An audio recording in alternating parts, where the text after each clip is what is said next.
Bismillahirrahmanirrahim. Alhamdulillahi Rabbil Alamin. Assalatu wassalamu ala ashrafil anbiya'i wal mursalin. Nabiyina Muhammadin wa ala alihi wa sahbihi ajma'in. Assalamualaikum warahmatullahi wabarakatuh. So insyaAllah, adabul muta'allimin. Tatalaki pa rin natin yung wisaya lil muallimin, mga payo para sa mga tagapagturo. Sa hiling nabanggit, yung sa sinabi sa akhlaqul ulama, fa'alal muallimi an yakuna saburan alaman kana dihnuhu batian anil fahmi. So marapat sa tagapagturo na maging matiisin sa sino man sa kanyang mag-aaral na mahina o mabagal ang pag-unawa. Pero syempre, para lang ito doon sa interesado talaga na mag-aral. Kasi may mga tao, mahina yung pag-unawa nila sa isang bagay kasi hindi naman talaga sila interesado. Nakaupo lang sa lecture, formal lang, ganun. O napilitan lang sumama kasi may merienda. Hindi talaga matututo yun. Pero kapag merong, interesado talaga matuto, kailangan niya rin pagtiisan yun, insyaallah. Hatta yafhama anhu. Pagtitiisan niya ito insyaallah hanggang sa makaunawa ito mula sa kanya. Wala yu'nifuhu bittawbiki fayakjulu. At hindi niya ito dapat na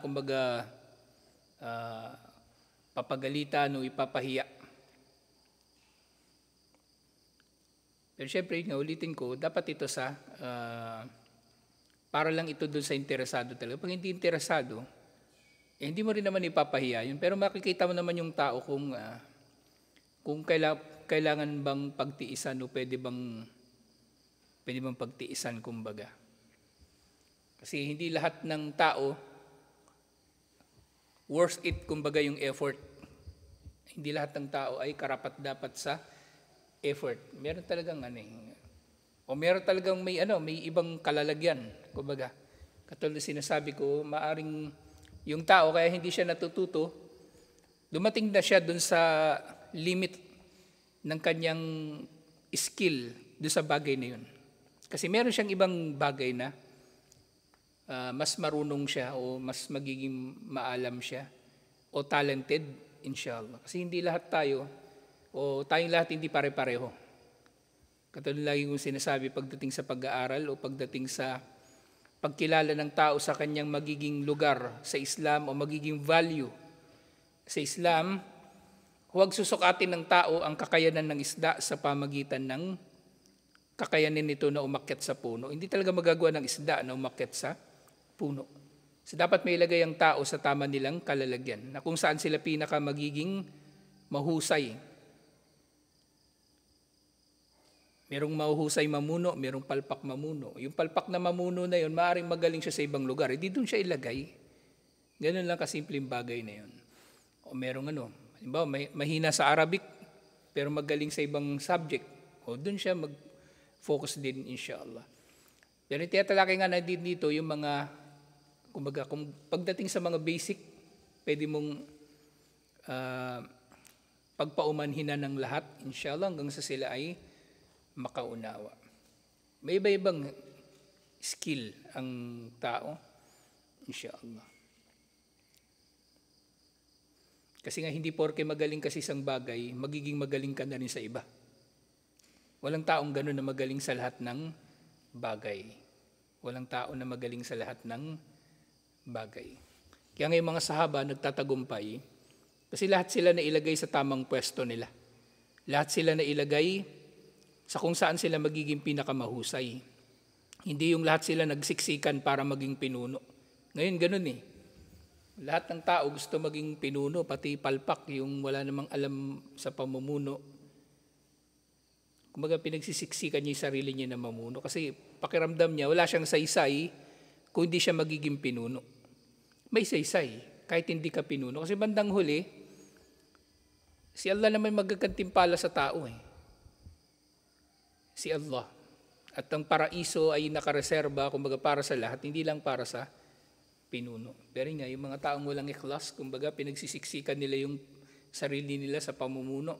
O sa iba pang bagay, na meron silang inaasahan na kumbaga pakikinabangan doon kahit wala naman silang skill sa bagay na yun. Hindi pwede. Dapat magiging matapat ang tao sa kanyang sarili. Nang sa gayon magiging madali sa kanya ang mga bagay-bagay, inshallah. Pag di kaya, huwag ipilit, kumbaga.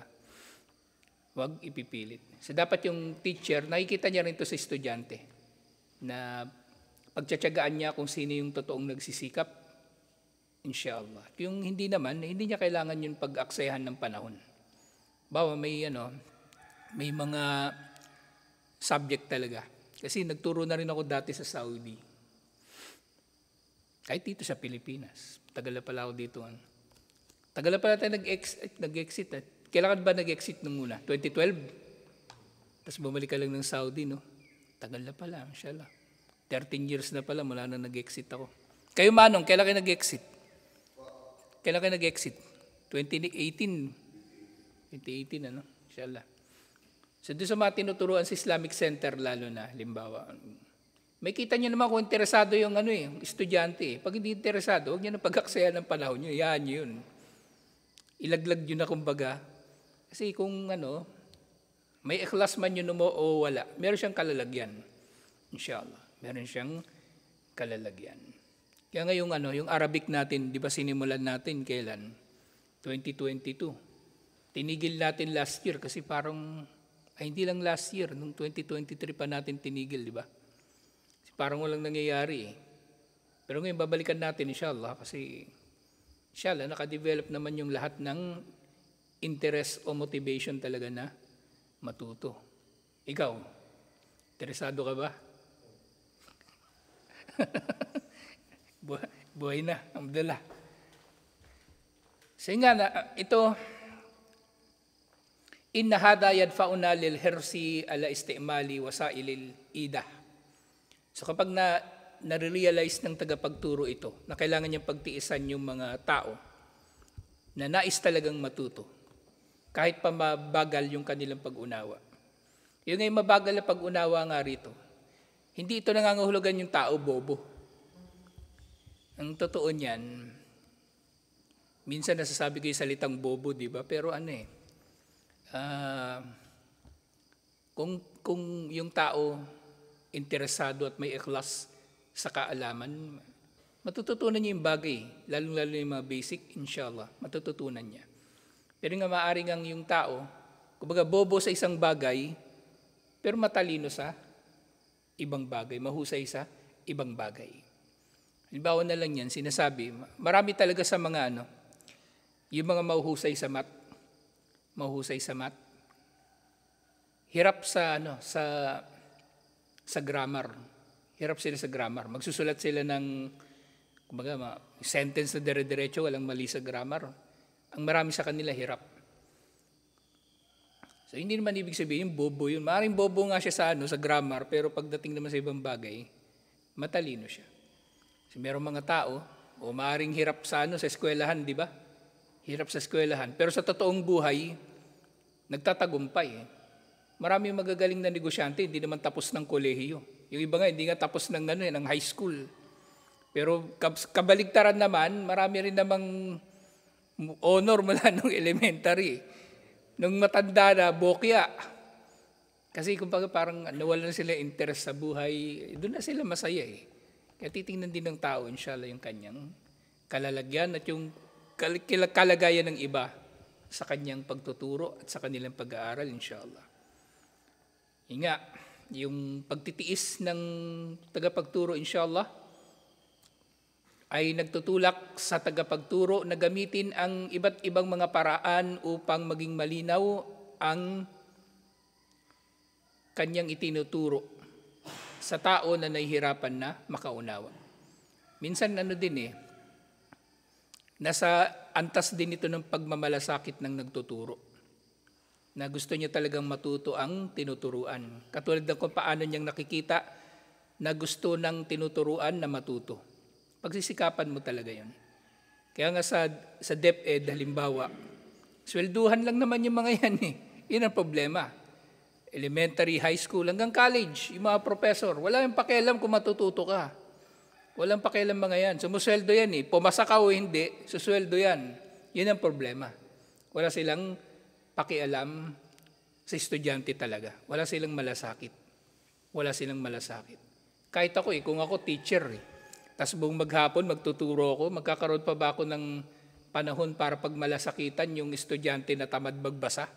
Hindi na. Bahala ka sa buhay mo. Ibabagsak kita, susweldo pa ako. Mabawasan pa ako ng sama ng loob.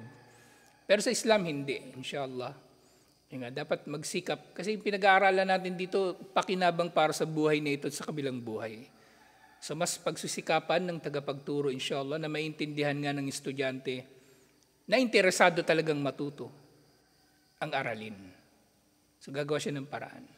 Actually, may kumbaga, challenge din para sa mga tagapagturo ito. Na nga minsan, pakiramdam ng tagapagturo kapag hindi natututo yung estudyante, kasalanan niya. Siya may kasalanan. Pero hindi. Maaring talaga, yung estudyante, meron pa siyang ibang lugar na doon siya magiging magaling at dumating na siya sa limit ng kanyang husay. Kaya kung kayo rin naman nag-aaral, nahirapan kayo na matutunan yung isang bagay, so maaring kailangan nyo lang din talaga pagtiisan. O nakarating na talaga kayo sa limit ng inyong interest o limit ng inyong kumbaga intellectual na skill na walang problema. Walang problema. Hindi lang doon sinusukat ang pagkatao ni naman. Maraming mga paraan na mula roon ay sinusukat ang pagkatao at hahatulan ng pagkatao ng mga tao, insyaAllah. So katulad ng halimbawa ng mga wasailul ida, yun nga, yung darbul amthila, pagbibigay ng mga halimbawa, wat tatbikul amali, fil mukhtabirat, at practical na application ng mga itinuturo, yung magbibigay ng mga halimbawa, kahit sa mga halimbawa din, magbibigay ka ng practical na halimbawa, nang sa gayon, marirealize ng tao na yung pinag-aaralan ninyo pala, mahalaga. Yan ang kulang sa pag-aaral sa elementary o high school o college. Maraming tinuturo dyan, hindi naman tinuturo ng teacher kung para saan ba yan gagamitin. Diba? Bawa niyang calculus. Para saan ba yan? Ano ba silbi niyan?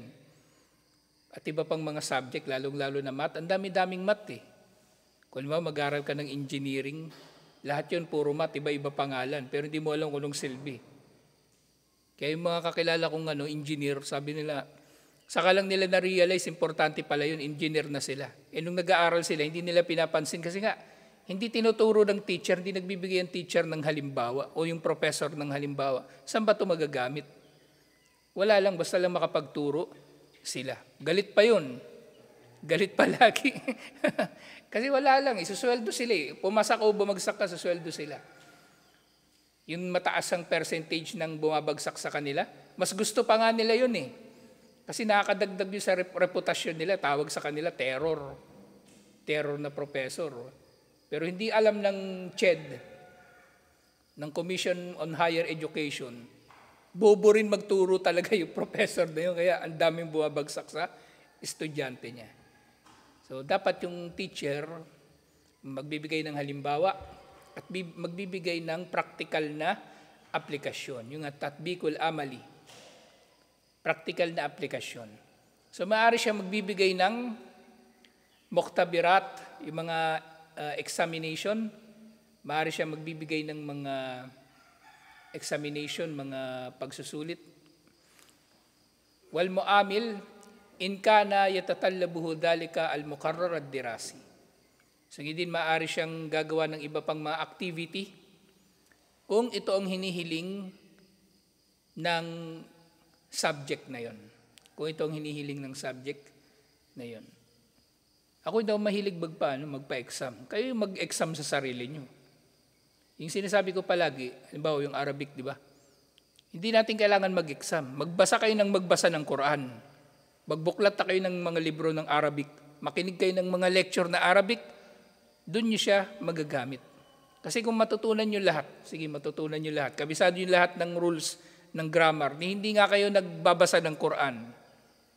Tulala lang kayo palagi. Parang kambal, pag tulala lang. Gamitin niyo yung oras niyong bakante, inshallah, sa bagay na magagamit niyo yung pinag-aralan niyo, inshallah. Bawa, naghihintay lang kayo, di ba?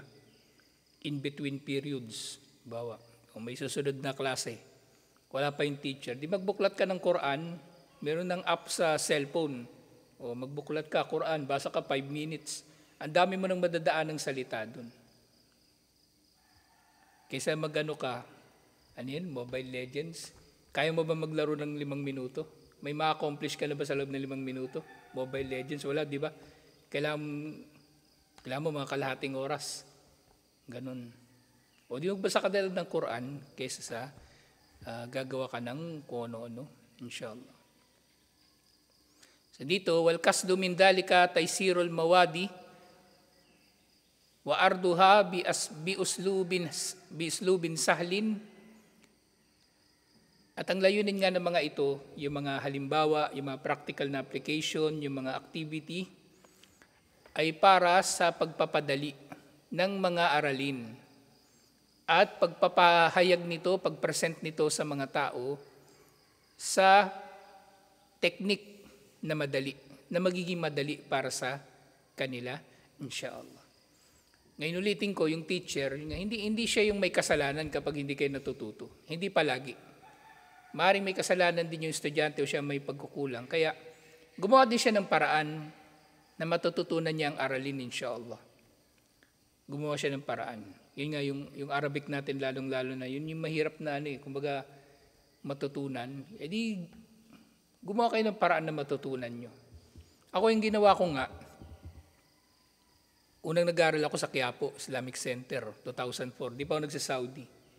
Yung ginawa ko noon, yung cellphone ko, ginawa kong Arabic. Yung cellphone ko, ginawa kong Arabic. Tapos mayroong computer, ginawa kong Arabic. Pagdating ko lang Saudi, yung una kong ginawa sa Saudi, 2005 ako dumating ng Saudi. Una kong ginawa doon, bukod sa mag-asawa, bumili ako computer. Tapos yung computer ko, in-Arabic ko talaga yun, Arabic. Tapos translate ako ng translate. Tapos doon sa Islamic Center, nakatambay lang ako doon sa library. Ang laki ng library namin, Islamic Center, mashallah. Laki ng library namin. Parang kalahati nitong masjid, library yun. Kalahati nitong masjid, andun lang palagi. Kasi sa Islamic Center namin, malayo kami sa mga di ba yung Batha, maraming Pilipino. Kami, yung lugar namin, residential area. So bihira na may Pilipino doon, dadalhin sa Islamic Center, dadaawahan, bihira. Karamihan katulong. So magdarating yung mga twice a week, once a week. E di yun lang ng oras kong haba. Naghihintay lang ako, doon ako sa library. Minsan lalabas kami, ayun na nga, kasama ko naman nga yung partner kong Arabo, na hindi marunong mag-English. Kahit yes or no, hindi niya alam. Ayun, natuto talaga ako. Tapos yun nga, pagtambay ko doon sa library, may mga tutor ako doon. Indonesian, Sudani. Tapos sinabay ko na rin pag-aaral ko doon sa imam. Gabi naman yung pag-aaral doon. Malaking bagay. Kailangan gawan mo ng paraan. Ikaw mismo gumawa ng paraan, inshallah. Pero dito nga, sa parte ng tagapagturo, so dapat gawan niya ng paraan na magiging madali ang aralin, inshallah. Merong hadith, iniulat ito ni Imam al-Bukhari, sabi ni Propeta Muhammad sallallahu alaihi wasallam, wa'allimu wa yassiru, wala tu'siru.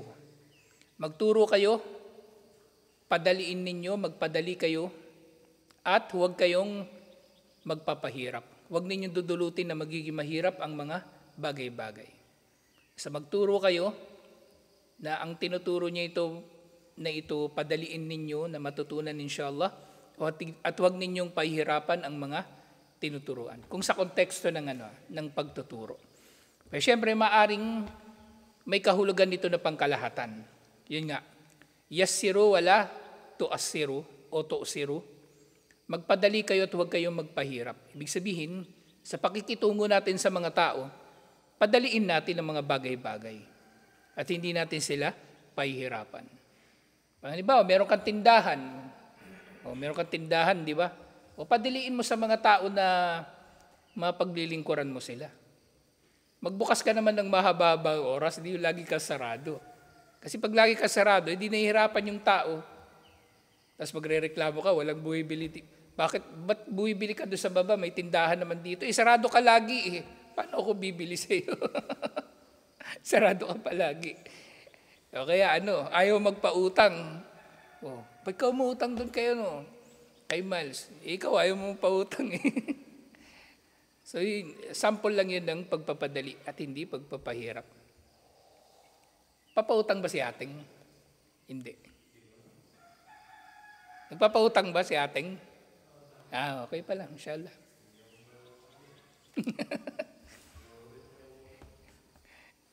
Alhamdulillah. So, sinabi ito ni Propeta Muhammad sallallahu alaihi wasallam, actually 3 ulit niyang sinabi. At itong ang hadith na ito, yung malaki ang kinalaman sa tinatalakay natin dito. Wal yakunir rifka daiman nasbu ayunina. Ang pagiging malumanay daw ay dapat nasa ating mga paningin palagi. Sa tuwing nang meron tayong gagawin, so tayo magiging malumanay o magiging mabait. Inshallah, sa ating mga ginagawa. Nagtuturo man tayo o naglalaan ng serbisyo sa mga tao na ikipagkapatiran, dapat tayo magiging rafiq.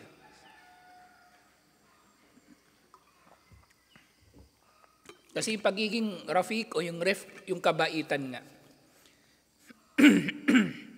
Fa innahu khairun kulluhu. Ang kabaitan daw o kabutihan, ito lahat-lahat ay pawang kabutihan lang. Walahu awaqibuhu alhamida. At ang magiging resulta lamang ng kabaitan ay kabutihan.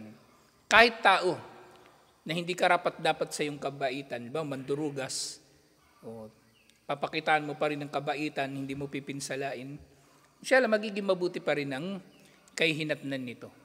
Wa nataijuhu al-mumthira. At ang magiging resulta nito ay may bunga, inshallah. Bawo niyan, sinabi ni Propeta Muhammad sallallahu alaihi wasallam, inna rifqa ma kana fi shay'in illa zanahu. Tunay na ang kabaitan, kapag matatagpuan sa anumang bagay, ay magpapaganda dito.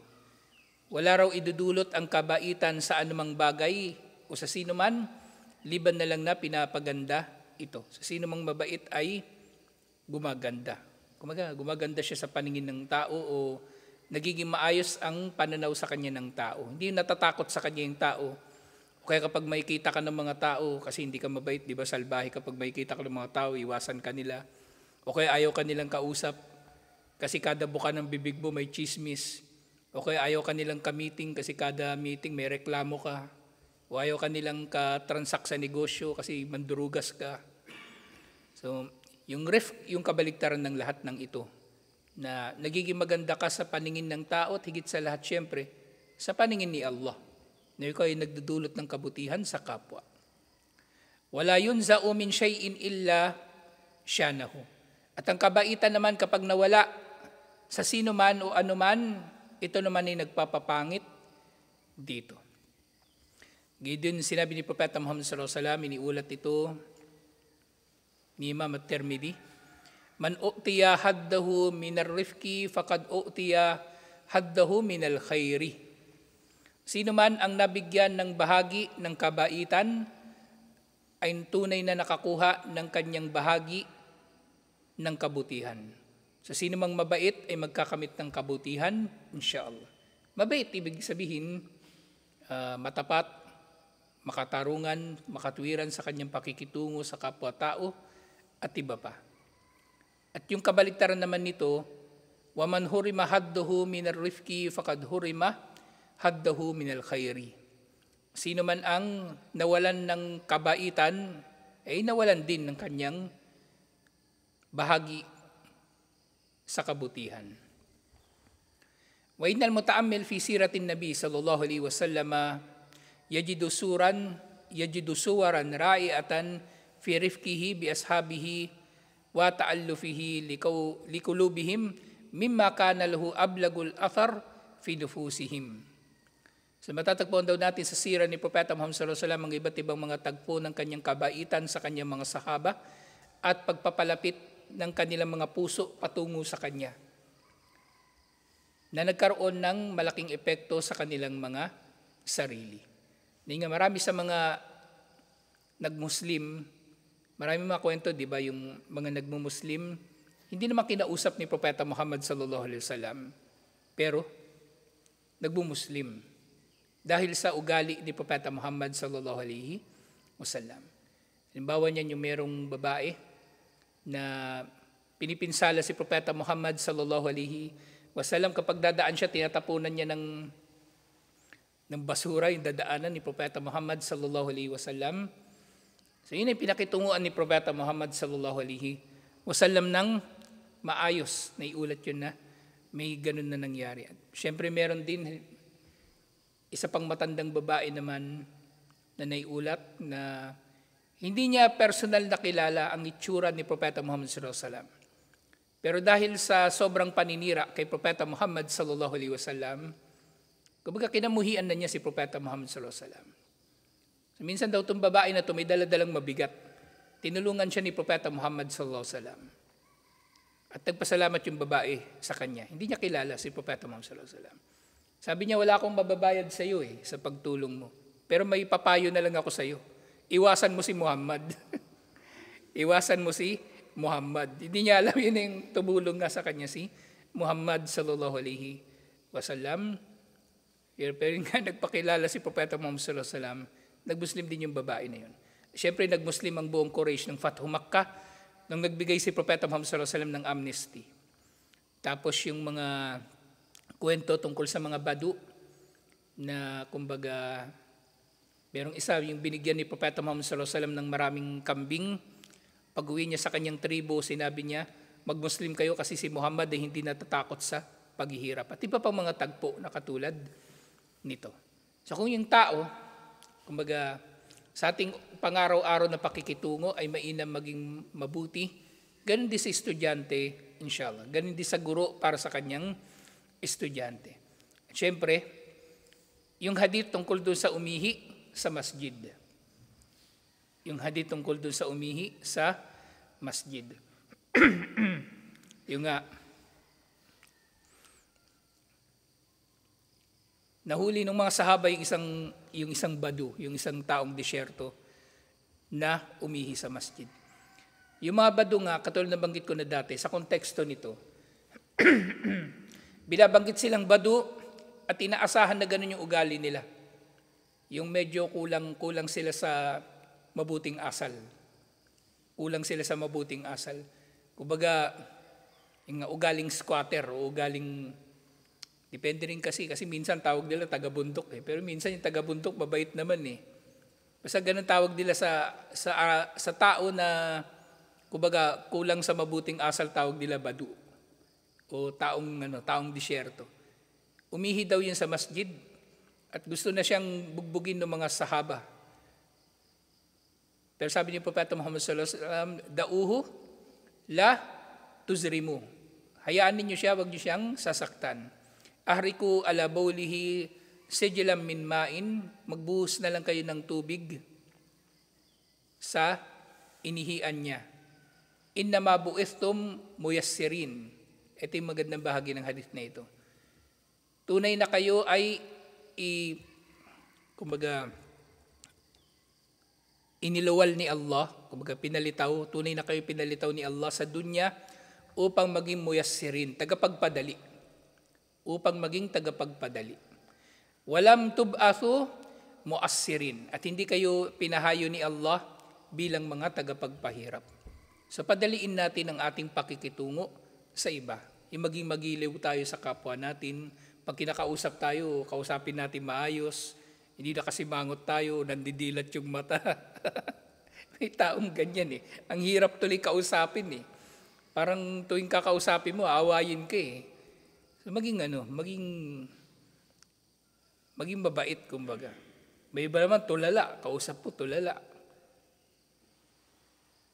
O yung iba, kausap mo, sa halip na sasagutin ka, ngumunguso lang So, dapat makipag-usap ng maayos, inshallah. Bahagi yun ng pagiging mabait, inshallah. Yung nga dinugtong niya. Yung badu naman yung kausap niya, inna hadihil masajidu la tasluhu li shay'in min hadal bawli walal kadara. Sabi niya doon sa umihi, tunay na ang mga masjid, pinangaralan niya. Tunay na mga masjid ay hindi marapat dito ang ihi at iba pang mga dumi. Innama hiya lidhikrillahi azza wa jalla was salati wa qiraatil Quran. Ang mga masjid ay para sa pag-alala kay Allah, para sa sala at para sa pagbasa ng Quran. Alhamdulillah. So ito yung bahagi na ito, inshallah. Itutuloy pa natin ito, inshallah, kasi marami pang mga halimbawa ng mga tagpo ng pagtuturo, mahusay na pagtuturo, inshallah. Tutuloy natin ito, inshallah. Assalamualaikum warahmatullahi wabarakatuh.